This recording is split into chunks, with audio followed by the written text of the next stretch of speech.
Hi guys, it's Jennifer Glass with Business Growth Strategies International. I'm coming to you today on my walk because I had a couple of thoughts that I really thought would be beneficial for you all to hear about, for you all to have an idea in terms of some of the things that are out there and some of the struggles that I know so many of you are constantly dealing with, constantly struggling to figure out what to do and all of those kinds of things, like where do I go from here? So let's kind of jump into some of them as we take a walk. So first thing is, so many business owners get stuck on, oh my God, I can't start doing anything until I have a website, until I have all of these different pieces that we're dealing with. And here's the problem with that.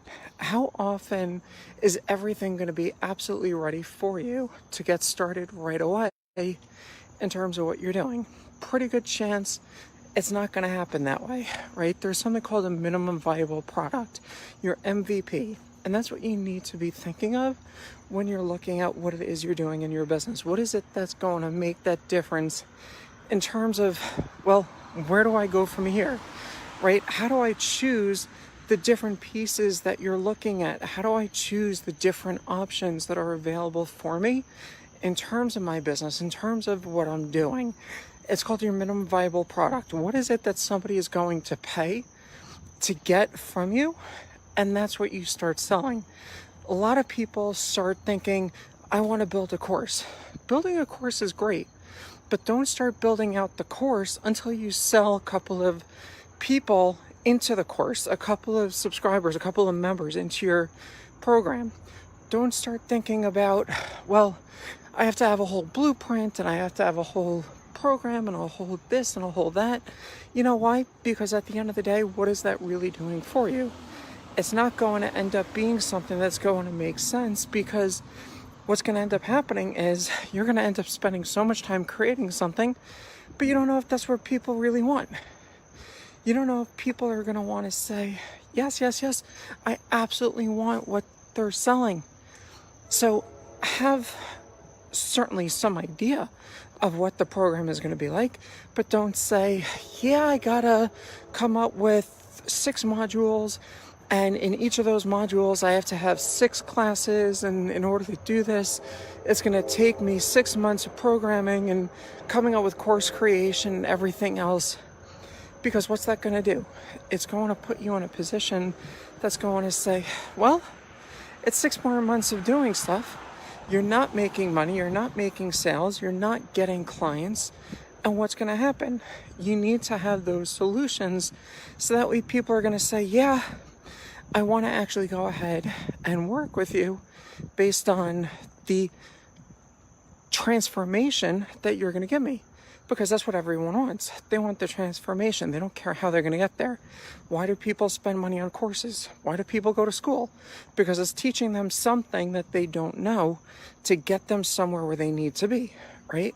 If I want to be a doctor, I have to go to medical school, so I know how to actually do medicine. I'm not going to medical school because I want to spend money on school.